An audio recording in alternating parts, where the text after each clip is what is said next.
Bom dia! Hoje nós estamos com um domingo diferente, né?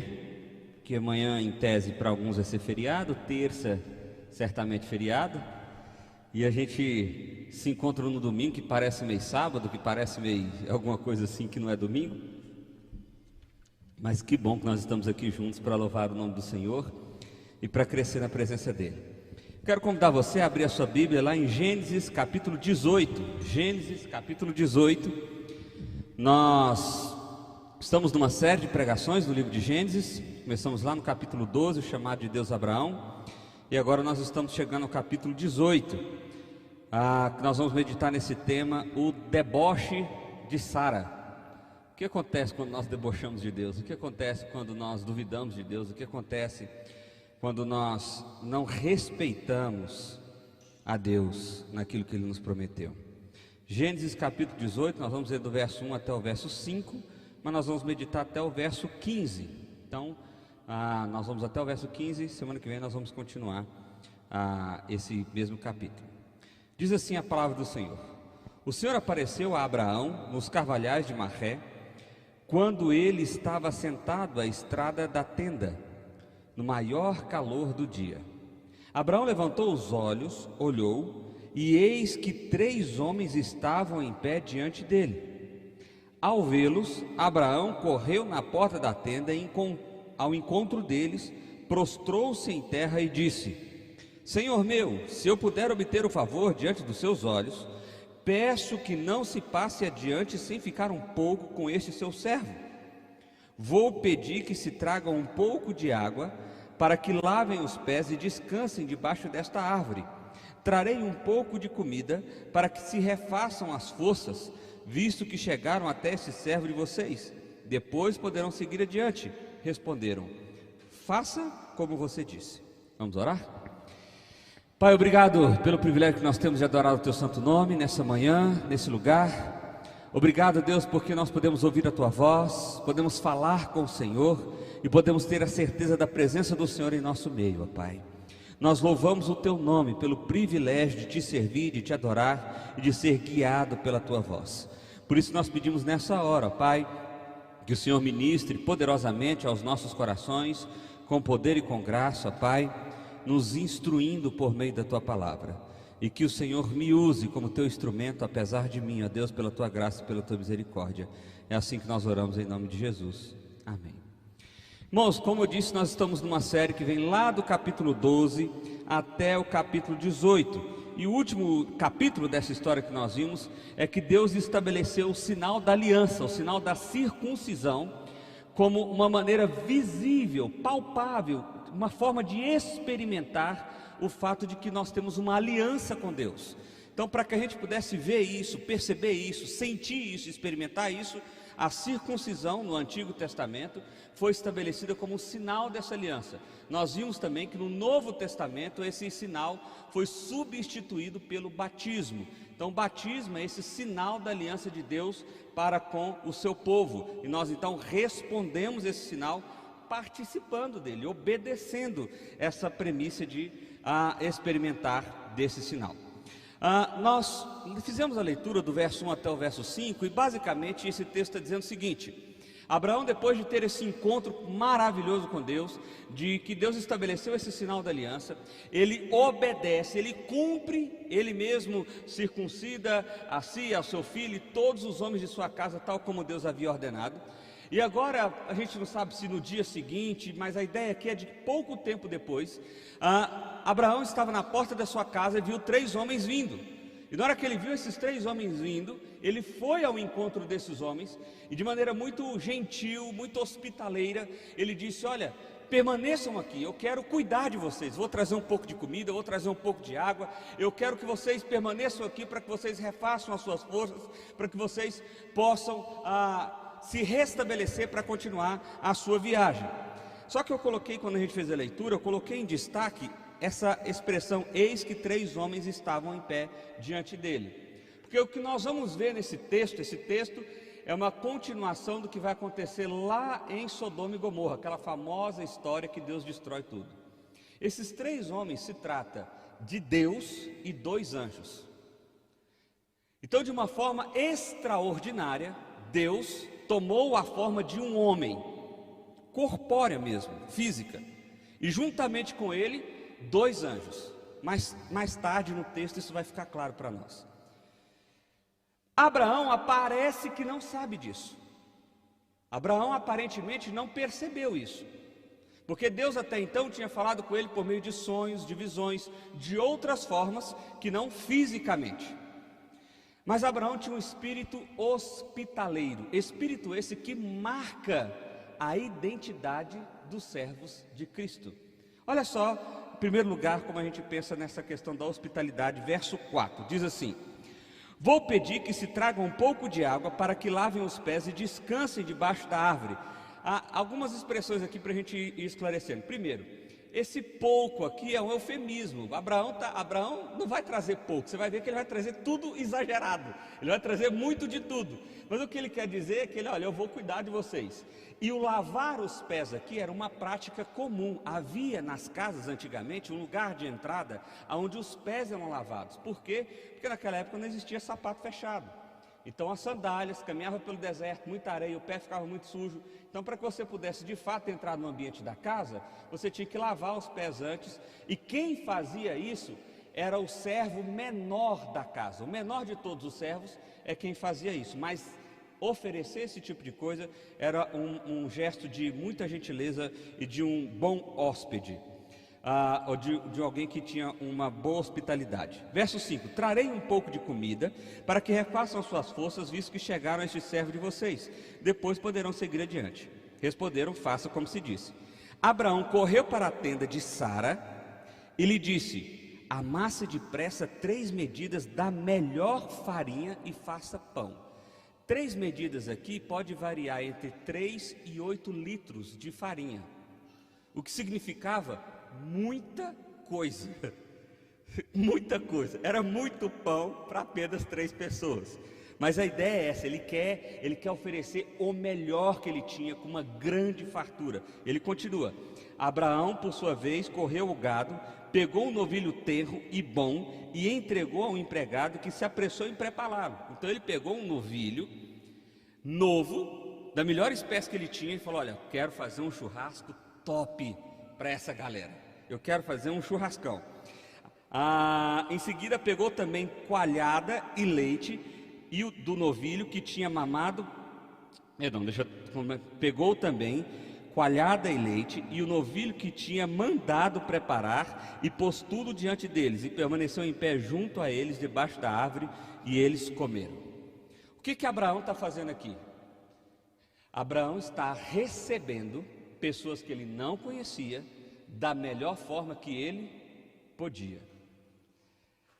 Essa é uma introdução da história que vai vir adiante.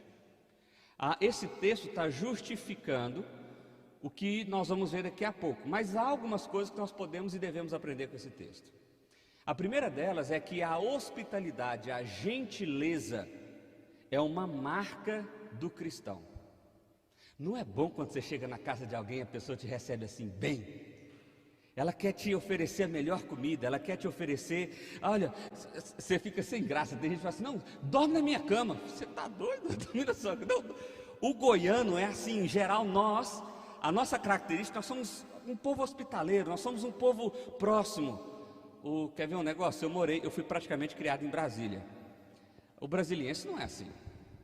Aliás, você só vai na casa de um brasiliense se você é muito amigo dele, porque em geral os encontros são em outros lugares que não aquela casa. É uma cultura, é uma realidade cultural. Mas o que nós precisamos aprender aqui com Abraão é que nós estamos prontos a repartir. O que significa esse texto aqui para nós? Primeiro, que nós precisamos ser extremamente gentios. A gentileza é uma característica. Segundo, nós oferecemos o melhor. E por quê? Em terceiro, nós não temos medo de repartir. Você entendeu isso aqui? Se Deus é aquele que me sustenta e dá tudo que eu tenho, eu não tenho medo de repartir o que eu tenho com aquele que está próximo de mim. E por isso eu ofereço o melhor que eu tenho. E por isso eu faço isso com gentileza. Isso tem a ver com a visão de mundo que nós temos.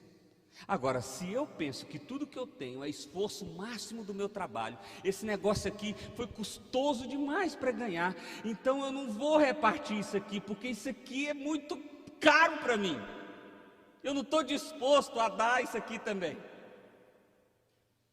É engraçado que a gente ensina as nossas crianças, os nossos filhos, que eles já nascem com um sentimento de egoísmo, né? Se você tem filho pequeno, o menino repartir o brinquedo dele é um negócio complicado.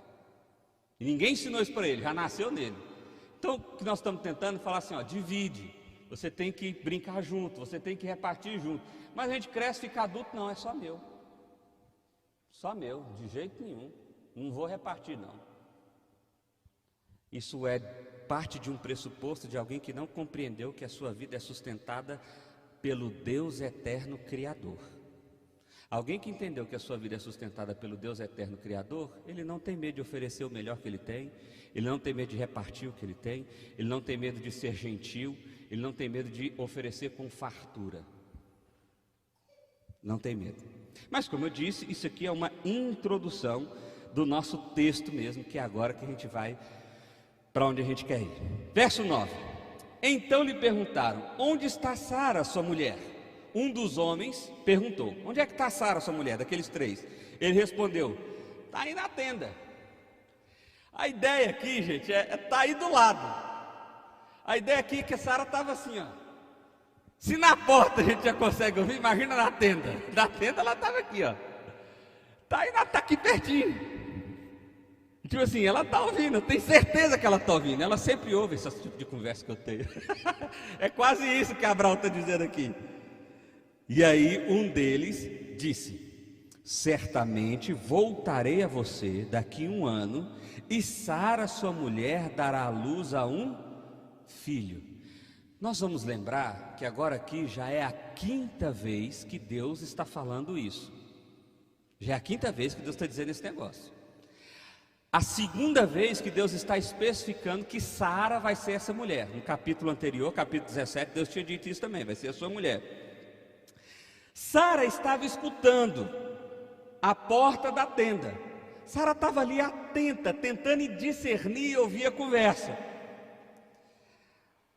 Abraão e Sara eram velhos, avançados de idade. Abraão com 99 e Sara com 89.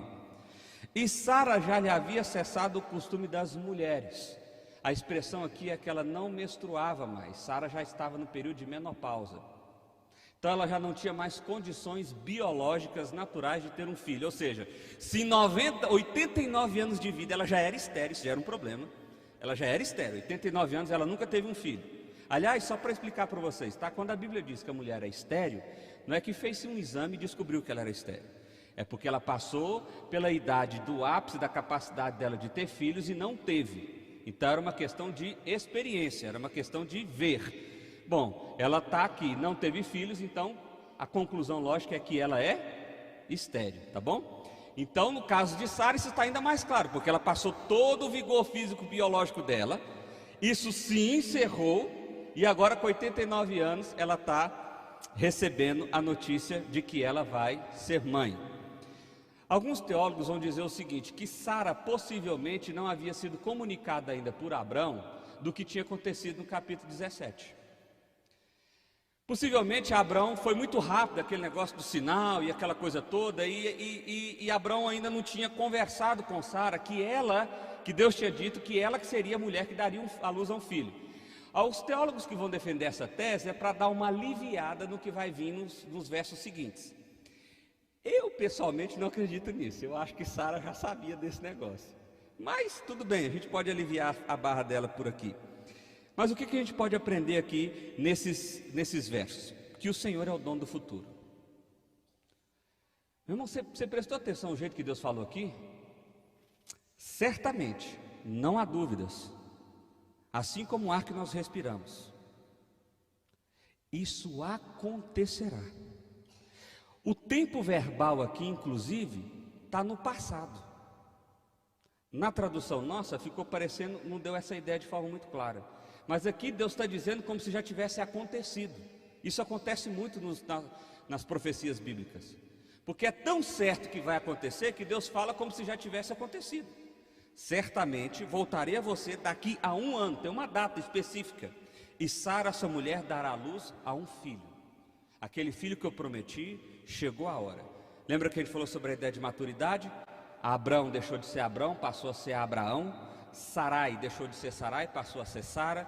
Eles já tinham vivido o processo necessário para entender o chamado e a vocação deles, e agora eles estavam prontos para experimentar a promessa de Deus, a realização da promessa de Deus. Mas o ponto central que nós precisamos ter em mente aqui é que o Senhor é o dono do futuro. Os seus planos vão se frustrar, os meus planos vão se frustrar, as nossas expectativas podem se frustrar, mas a de Deus nunca, jamais. Vai acontecer no tempo certo, do jeito certo, porque quem é Deus é Ele, não somos nós. Isso tem que gerar paz no nosso coração e não desespero. Que alguém ouve esse discurso e fala assim: nossa pastor, então agora eu estou mais desesperado ainda, pelo amor de Deus, como é que vai ser isso? Não, meu irmão, relaxa. Deus está no controle. Aproveita a paisagem. Aproveita a paisagem. Você não está no banco do motorista. Então curte a paisagem. Está tudo certo, você está sendo guiado por Ele. Coloca o seu coração em paz. Terceiro lugar, o Senhor é aquele que conhece os corações. Por isso, por causa disso, ou seja, porque ela já tinha encerrado o período biológico dela para ser mãe, Sara riu no seu íntimo. Diferente da risada de Abraão, que também foi uma risada introvertida, foi uma risada para dentro, Abraão riu de alegria, e é por isso que Isaac chama Isaac, porque para marcar aquele momento, o filho da alegria, aquele que ri. Aqui não, esse riso é diferente, a palavra é diferente. Ela riu de deboche, ela riu de incredulidade, ela riu de dúvida. Sara riu do seu íntimo. Aqui ela, lembra, ela está debaixo, está atrás da tenda, não deu nem para ver o rosto dela, e ela não deu uma gargalhada. No seu íntimo é que ela riu para ela mesma. É possível que ela não tenha nem tido feições da face. Tem só É cada cara que Abraão recebe nessa casa, pelo amor de Deus, olha o que esse homem está falando. E olha o que ela pensou com ela mesma: depois de velha, e velho também o meu Senhor, terei ainda prazer. O prazer aqui é sexual mesmo. Ou seja, eles não tinham nem vida sexual mais. Como é que isso vai acontecer? Nós estamos velhos, eu e ele nem funciona mais. Como é que isso vai dar certo, gente? É cada cara que esse tal de Abraão recebe. É por isso que eu falo de ficar recebendo todo mundo desse jeito. Estou brincando, isso aqui já é um exagero, tá? Estou imaginando que ela ia falar alguma coisa assim. Então o Senhor perguntou a Abraão, olha só o que Deus fez. O Senhor perguntou a Abraão, preste atenção nisso aqui, irmão. Quem foi que riu? Foi Sara. Quem foi que pensou? Foi Sara. Por que Deus não perguntou para Sara? Porque quem é responsável por Sara? É Abraão. Entenda esse princípio. Você, homem da casa, você é sacerdote da sua casa, responsável pela sua casa, de forma que tudo que acontece na sua casa, ainda que não tenha sido você quem fez, você é o responsável. Compreenda isso. Compreenda isso. Mais uma vez, assim como Deus falou com Adão e não com Eva, Deus já sabia que Eva que tinha ouvido a serpente, Deus já sabia que Eva que tinha comido primeiro, Deus já sabia que Eva que tinha dado para Adão, mas ele não chegou e falou assim: Eva, que... Não. Ô Adão, o que foi que aconteceu? Perguntou a Abraão, por que Sara riu, dizendo, será verdade que darei ainda à luz sendo velha? Imagina Abraão agora aqui, gente. Uai, Deus. Eu acho que é aqui, nesse momento, que Abraão se deu conta diante de quem que ele estava. Porque quem é que tem a capacidade de sondar os nossos corações, de discernir os nossos sentimentos e de ouvir os nossos lamentos mais profundos. É Deus. Abraão nem viu Sara, ele nem está entendendo quem que é Sara. Nesse sentido aqui, ele nem está sabendo o que Sara está pensando. É claro que não. Abraão não tinha essa capacidade, mas quem tinha, irmão? Deus. Deus. E isso deveria gerar uma espécie de temor no nosso coração. Olha só, eu vou ler alguns textos bíblicos aqui que mostram como Deus sempre está sondando os nossos corações. Não está aí projetado. Mateus 6,4 diz assim: para que a vossa esmola esteja em segredo, e o vosso Pai que vê em segredo vos retribuirá. 1 Crônicas 28,9: quanto a ti, meu filho Salomão, conhecei o Deus de teu pai e servi-lo de todo o teu coração e de toda a tua mente, porque o Senhor sonda todos os corações e compreende todas as intenções do pensamento. Salmo 7,9: que o mal dos ímpios chegue ao fim, mas estabeleça o justo, pois o Deus justo prova os corações e as mentes. Jeremias 11,20: mas o Senhor dos exércitos, que julga justamente, que prova os sentimentos e o coração, deixe-me ver a tua vingança sobre eles. Jeremias 17,10: eu, o Senhor, sondo o coração, teste a mente, até para dar a cada homem segundo o seu caminho, segundo os resultados das suas obras. O que a gente precisa compreender é que Deus olha o nosso interior. Você sabe qual é a grande diferença de alguém que vive o Evangelho de Jesus para um religioso que frequenta um culto de Jesus? A motivação das suas ações. Motivação essa que eu e você não conseguimos discernir no olhar. Nós não temos condições de ver o íntimo do coração de quem quer que seja. Deixa eu dar um exemplo mais claro e mais simples sobre isso. Imagine uma pessoa que frequenta a igreja, bonitinho, nasceu na igreja, tudo certinho, aquele testemunho bonitinho, casou legalzinho, tem filho, está tudo certo, mas todas as suas ações boas é uma tentativa de ter de Deus uma bênção futura. Deixa eu dar um exemplo mais claro sobre isso. Certa feita, o irmão chegou para mim, não foi aqui não, viu? Isso já tem muitos anos. O irmão chegou para mim e falou assim: pastor, seguinte, estou dando um ato de fé aqui agora. Eu falei: é mesmo? O que é isso? Não, acabei de pôr um cheque de 5 mil reais aí. Eu falei: o que você está querendo dizer com um ato de fé? Não, é que eu já estou projetando aqui que eu vou ganhar 50 mil, então estou dando antecipado. Eu falei: então pega e rasga, você não vai receber esse dinheiro não. Que isso, pastor, você não tem fé não? Não, bobo assim desse jeito, não tem não. Porque você está pensando que por você ter um ato de fé, você vai condicionar, obrigar o Deus Criador de todas as coisas a realizar o que você quer. Então Deus é você, não é Ele. Você está entendendo, meu irmão?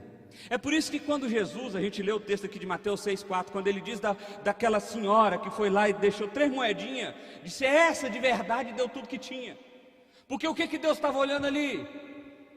O coração, a motivação. A motivação. É por isso que Jesus diz que nos últimos dias, muitos vão falar assim: mas em teu nome eu expulsei demônio, em teu nome eu fiz isso, em teu nome eu fiz aquilo. E Jesus vai falar: quem? Sei quem você é não. Porque a questão aqui, meu irmão, é se o nosso coração está com a motivação correta. Esposas, imagine comigo o seguinte: você acorda com um belo de um café da manhã na sua cama. Seu marido preparou ou comprou, não sei. Eu sei que ele se esforçou para estar ali e trazer o que você mais gosta. E ele disse: olha, não preocupa com o almoço não, que hoje a gente vai almoçar no seu restaurante preferido. E aí quando chega o fim de tarde, ele vem com uma cesta de fim de tarde, com rosas, com bombom, com não sei o quê. O que você já está pensando? Você começou a pensar isso logo cedo, mas o que você está pensando agora que você tem certeza? Esse cara está mal intencionado. Ele está querendo alguma coisa, porque nunca fez isso. E aí passa jantar, noite linda, maravilhosa, e ele não te pediu nada, não te pediu nada. Não tem uma mulher na face da terra que vai dormir em paz nesse dia. Ele vai pensar, se ele não me pediu nada, alguma coisa ele fez. Não é assim? Porque esse é o nosso coração. A gente está tentando ser pensando da forma do... Agora Deus, Ele não precisa pensar hipoteticamente o que é que aconteceu. Ele sabe. Ele sabe. Ele conhece. Ele sonda. Ele sabe. Ele sabe quem é que está procurando. Deixa eu dar um outro exemplo. Certa feita, um rapaz me procurou e falou assim: pastor, eu preciso demais de Jesus, eu preciso de Jesus, de toda a força do meu ser, eu preciso de Jesus. E eu achei que trem estranho, que rapaz, eu tinha ido na igreja algumas vezes, mas eu não botava muita fé nele. Eu falei: não, vamos marcar um dia, vamos encontrar tal. A gente encontrou, ele contou a história dele, terminou com a namorada era da igreja presbiteriana, de outra cidade, e eles tinham decidido que iam frequentar aquela igreja, né? E uma das condições para esse namoro permanecer era eles frequentarem a igreja. Eu falei: ah, tá, beleza. Vamos fazer um curso então para vocês entenderem a lógica do Evangelho. E aí a gente fez esse curso uma vez, dura mais ou menos uns 3 meses. Aí eu falei assim: gente, e ele, quero ser batizado, quero isso, quero ser aquilo, que nós vamos casar, que nós vamos isso. Eu falei: tá bom, tá tudo certo e tal. E aí eu fui enrolando. Fizemos outro curso. Não, precisamos aprofundar mais um pouco. Vamos fazer outro curso. Ele já durou uns 6 meses. E aí esse povo mudou. Foram morar juntos os dois, em Goiânia. E aí eles vinham, mas eles vinham no fim de semana na igreja. Ia lá tal, fazia o curso. Todo dia antes do culto eles chegavam a fazer o curso. Quer ser batizado, pastor? Quer ser batizado? Eu falei: tá certo. Deixa eu perguntar um negócio. Você está disposto a abandonar o seu pecado? Porque o sinal é de Deus para conosco, mas nós respondemos esse sinal. E responder significa: eu abandono o meu pecado em prol de viver para Cristo. Você está disposto a fazer isso de maneira pública? Porque vocês estão morando juntos, né? Então, pastor, mas agora é complicado, né? Foi tantos anos a gente assim, termina, vai, agora que a coisa está bem, né? Eu falei: não, tranquilo, irmão, vamos esperar mais um pouco, deixa... Confia, vai tranquilo, vai na boa, vai tranquilo. Passou um pouco, esse namoro terminou. Nunca mais nenhum dos dois foi na igreja. Nem naquela, nem qualquer outra. No meu coração, eu sabia, eu entendia que aquele casal, eles não queriam Jesus. Eles queriam a conveniência social que aquela igreja poderia dar para eles. Ele queria a aprovação dela, e ela queria sentir que estava tudo certo, porque queria a aprovação da família. Mas Jesus mesmo, nenhum dos dois queria, nunca quis. E nas conversas que a gente tinha, isso ficava claro. Mas nem sempre a gente consegue fazer isso, meu irmão. Aliás, homem nenhum consegue fazer isso. E você? Por que você está procurando Jesus? Por quem Ele é? Por aquilo que Ele pode te oferecer? Pelas expectativas que você tem? Qual é a sua expectativa? Nós tivemos um problema aqui na igreja, recente. Um rapaz estava vindo na igreja aqui, todo fim de culto está saindo pedir dinheiro para todo mundo aí. Não sei se vocês viram isso. E aí eu e o Fred, depois de umas 4 semanas, 5 semanas vendo isso acontecer, nós resolvemos conversar com ele. Falamos: olha, é o seguinte, você é muito bem-vindo aqui. A diaconia está disposta a ir lá na sua casa, te ajudar da maneira que for necessário e preciso. Mas pedir dinheiro aqui na igreja não é possível. Nunca mais veio. Você está entendendo, meu irmão? Essa mulher, ela riu, ninguém viu. Ela duvidou, ninguém viu. Ela era incrédula, mas ninguém viu. Mas quem viu? O Senhor dos exércitos, Deus Criador, que sonda corações, que conhece o nosso íntimo. Ele sabe de nós mais do que nós mesmos. Ele nos conhece de forma tão profunda que nós não conseguimos ter o discernimento de quem nós somos. mas Deus sabe, Deus conhece. E é isso que ele está mostrando aqui. E aí o verso 14, meu irmão, o verso 14 é um negócio assim de doido. Porque olha só, Deus não está falando com Sara, Deus está falando com quem? Com Abraão, porque Abraão é responsável. E o Abraão, coitado do Abraão, está ali, sem saber o que aconteceu, só está aqui com cara de pastel, assim, ó. Eu pego essa mulher depois, você vai ver só que conversa nós vamos ter. Pensando comigo, né? De repente Deus diz assim: por acaso existe algo demasiadamente difícil para o Senhor? Há algo que o Deus Criador não possa fazer?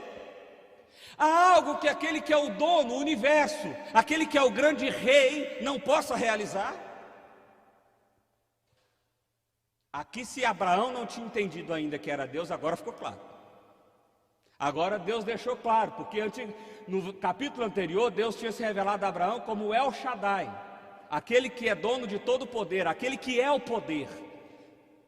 Ele é o grande e poderoso. E agora ele está destacando isso aqui. Por acaso existe algo demasiadamente difícil para o Senhor? Vou afirmar novamente, daqui a 1 ano, pode marcar no relógio, nesse mesmo tempo, voltarei a você e Sara terá um filho. Vai acontecer. Vai acontecer. Por que vai acontecer? Porque ele é o El Shaddai. Essa é a mesma expectativa que eu e você temos nos dias de hoje. Nós cremos que Cristo virá pela segunda vez. Ele vai vir para restaurar a terra. Ele vai vir para resgatar aqueles que são seus. Ele vai vir para condenar aqueles que rejeitaram o seu amor. E isso vai acontecer. Por que vai acontecer, meu irmão? Porque ele disse que vai acontecer. E se ele disse que vai acontecer, vai acontecer. É impossível que não aconteça. E são nessas palavras, nessas promessas, que eu e você devemos agarrar a nossa esperança. Quando Salomão vai escrever o livro de Eclesiastes, ele diz que só é possível viver abaixo do sol se eu tiver a perspectiva além do sol.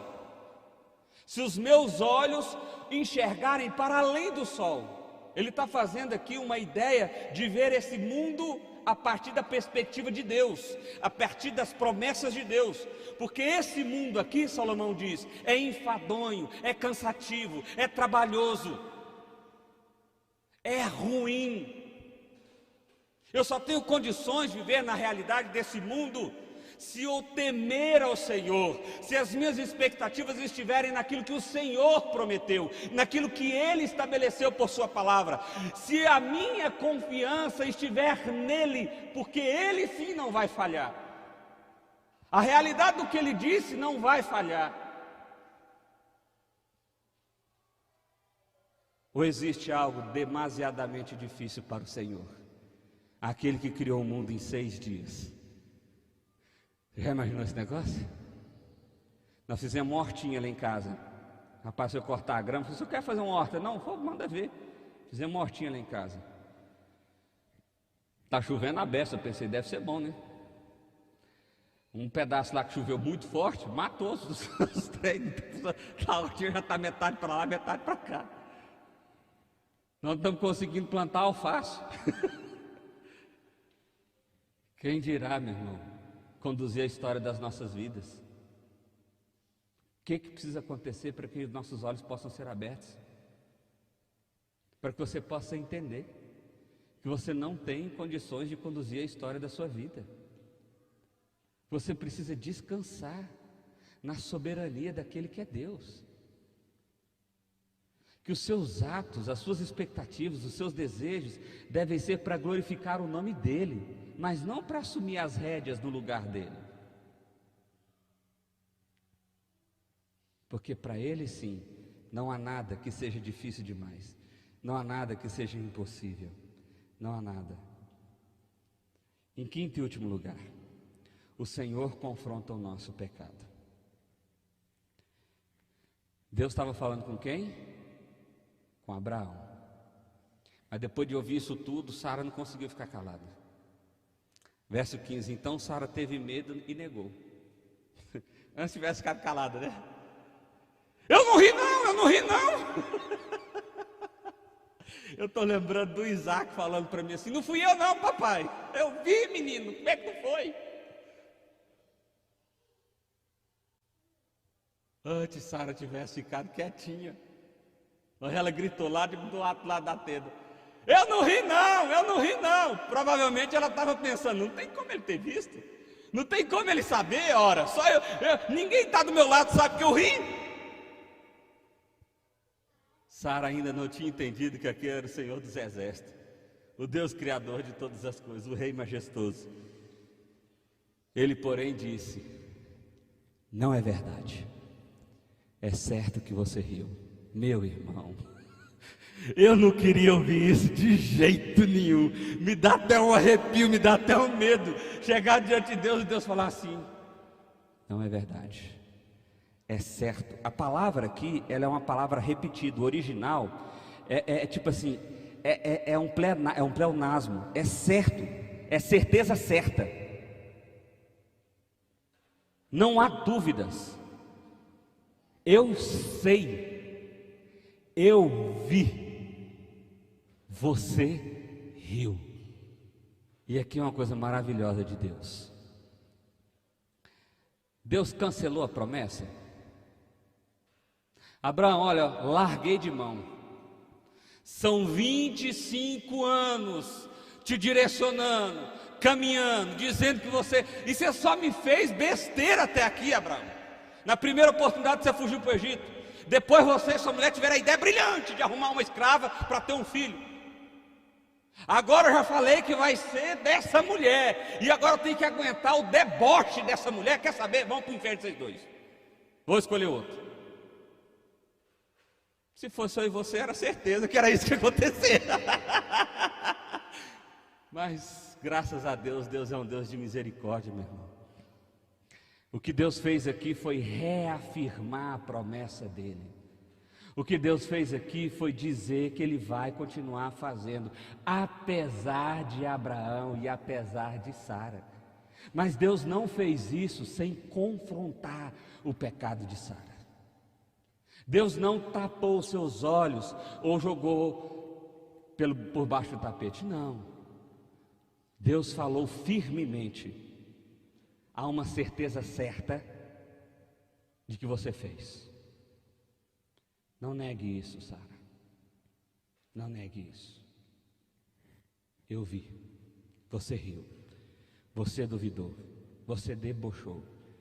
Você se mostrou uma pessoa incrédula. Incrédula. O que fazer então diante dessa palavra? Primeiro, a hospitalidade e a gentileza são marcas do servo de Cristo, pois recebemos a todos como se Deus fosse. Aliás, eu esqueci de ler um texto. Olha só, deixa eu voltar aqui nas minhas anotações.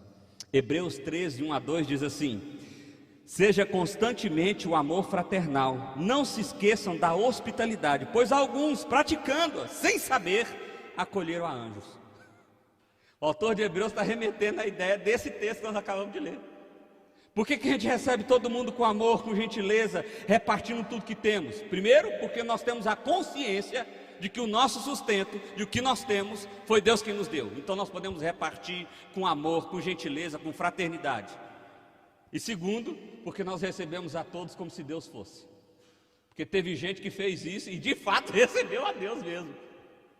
Meu irmão, eu já ouvi algumas histórias dessas aí. De gente que, no fim das contas, acredita que aquela pessoa que apareceu na vida dela foi um anjo. Deus pode fazer isso hoje? É claro que pode. Não tem lugar nenhum da Bíblia dizendo que não pode. Isso é raro, raríssimo. Raro, raríssimo. Tá? Há necessidade da gente invocar isso? De forma nenhuma. Porque não vai adiantar nada. Deus vai aparecer do jeito que Ele quiser, como Ele quiser. Ok? Nós precisamos aguardar isso? De forma nenhuma, porque a revelação completa dele já está na palavra de Deus. É revelação suficiente para nós, para que nós possamos conhecer a Deus e a vontade dele sobre as nossas vidas. Mas ele pode fazer isso? Pode, é claro que pode. É claro que pode. Por isso que a nossa marca seja a gentileza, a hospitalidade e a fraternidade. Segundo lugar, lembre-se, o futuro pertence ao Senhor. descansa o seu futuro nele. Descansa o seu futuro nele, meu irmão. Não tem para que essa ansiedade.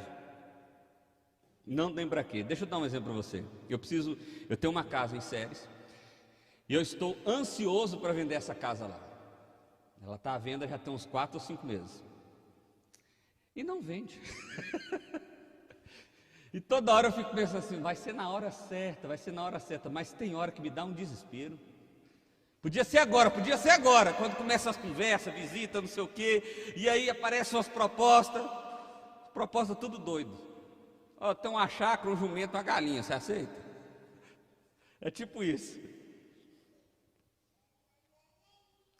Eu sei que no tempo de Deus vai dar certo. O desafio do meu coração é me contentar que no tempo dele vai dar certo. E esse é o seu desafio também. Terceiro, o Senhor te conhece no mais profundo íntimo. Ele sonda os nossos corações. O que Ele está vendo quando olha o seu coração? O que Ele está vendo? Isso deveria causar temor nos nossos corações. Um temor aqui, eu estou falando de medo mesmo. De medo mesmo. Sabe, quando a gente é adolescente e a gente começa a falar que a nossa mãe é louca, nosso pai não sabe de nada, e não sei o que, e tarará, aí dá uma dessa, tem uma conversa que você está tendo com um amigo assim, e de repente seu amigo olha assim, ó. Aí você olha para trás assim, está sua mãe. Louca? Você vai ver o que é louca. Agora você pensa que Deus não precisa aparecer atrás da gente para saber o que nós estamos pensando. Dele, de nós, da nossa vida, de quem nós somos. Porque Ele conhece, Ele sonda, Ele sabe o íntimo do nosso ser. Quarto, a incredulidade é a falta de confiança em quem Deus é. Faltou o quem aí? Deus é o El Shaddai. Lembre-se disso antes de duvidar. Deus é o El Shaddai. Ele é o Todo-Poderoso.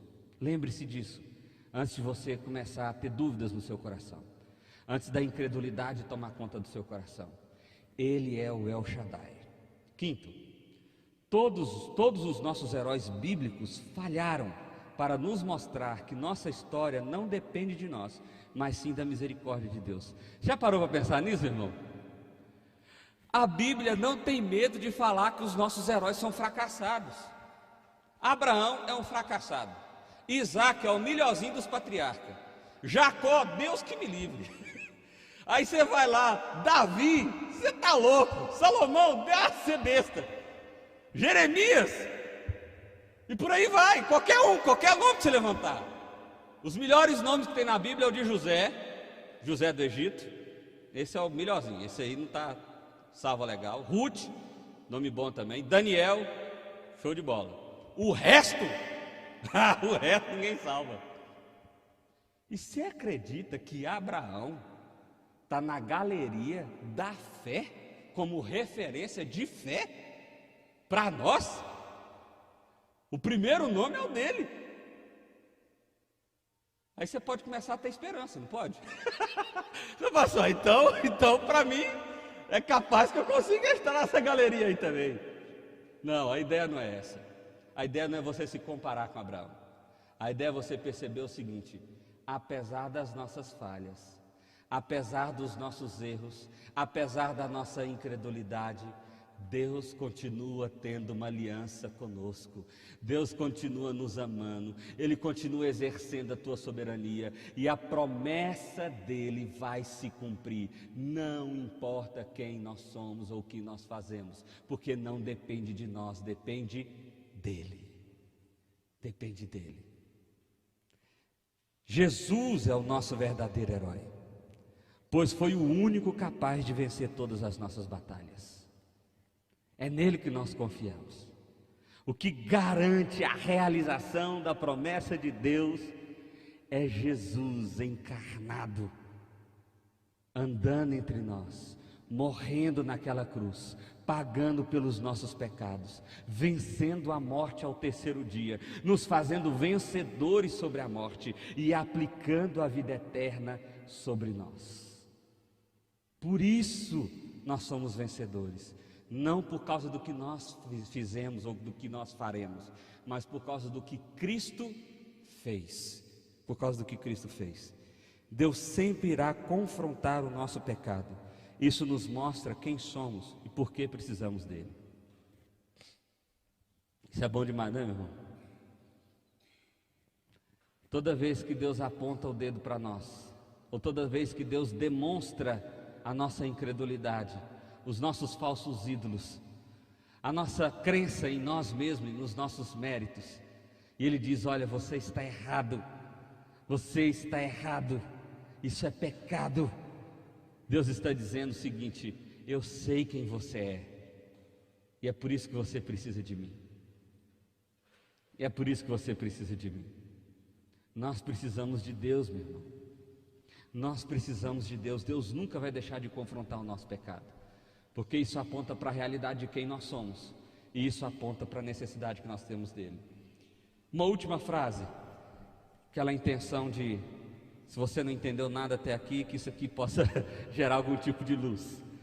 De todas as lições que podemos aprender hoje, a mais preciosa delas é que Deus é um Deus de amor e misericórdia tão grande que supera a nossa incredulidade, zombaria e infidelidade. Que coisa maravilhosa, irmão. Que coisa maravilhosa. O amor e a misericórdia de Deus é algo tão extraordinário, é tão grande, é tão belo, que supera a nossa incredulidade, a nossa zombaria e a nossa infidelidade. Louvado seja o nome do Senhor. Louvado seja o nome do Senhor. Vamos cantar essa música e que você possa ter um tempo de oração do seu coração com Deus, sabendo que Ele sonda o seu coração, sabendo que Ele de fato está ouvindo o que você está dizendo. Então tome esse tempo para falar com Ele, tome esse tempo para colocar o seu coração diante dEle.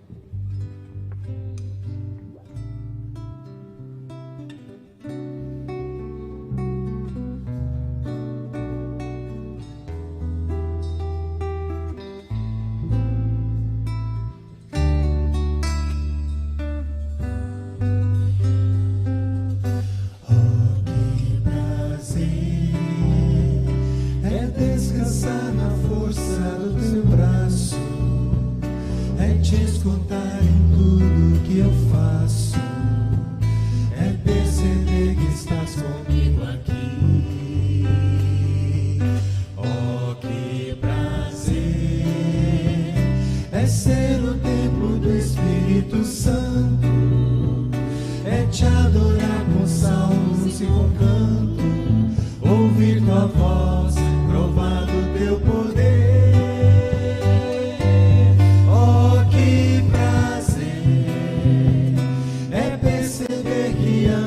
Ao meu lado, sentir tua mão por toda a caminhada, olhando sempre na direção do céu. Oh, que prazer é perceber que andas ao meu lado, sentir Jesus por toda a caminhada, olhando sempre a direção do céu.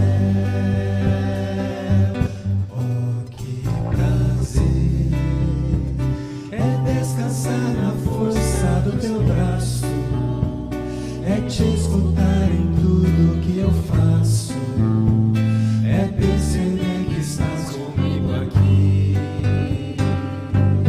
Oh, que prazer é ser o templo do Espírito Santo, é te adorar com salmos e com cantos, ouvir tua voz, provar do teu poder.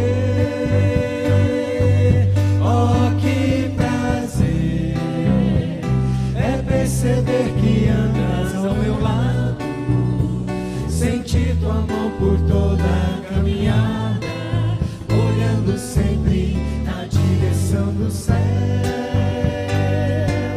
Oh, que prazer é perceber que que andas ao meu lado.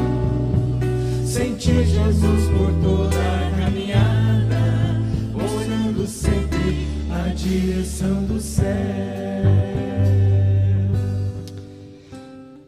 Obrigado, Deus, porque nós temos o prazer de caminhar de mão dadas com o Senhor. Obrigado, Deus, porque o Senhor não nos solta, não desiste de nós, não nos abandona. Apesar da nossa incredulidade, ó Pai, apesar da nossa zombaria, apesar da nossa infidelidade, ó Pai, de tantos erros que nós cometemos, o Senhor continua a nos carregar pelas mãos. O Senhor continua nos tendo como filhos eternos do Senhor, ó Pai.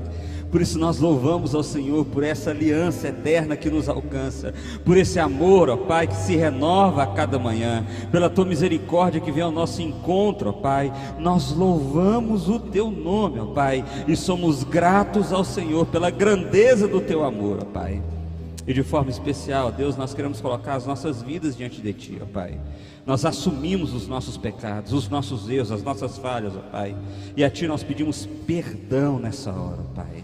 E pedimos ao Senhor, renova a nossa fé, aumente a nossa fé, ó Pai, nos dê capacidade de confiar no Senhor, nos dê capacidade de nos alegrarmos, ó Pai, porque estamos vendo a vida a partir da Tua perspectiva, a partir dos Teus óculos, ó Pai, porque confiamos na Tua promessa, na realização da Tua palavra, ó Pai. Por isso o nosso coração não se esmorece, por isso nós não desanimamos, ó Deus, mas nós continuamos firmes a caminhar, vivendo o propósito de glorificar o Teu santo nome, aquilo que o Senhor fez em nós, ó Pai.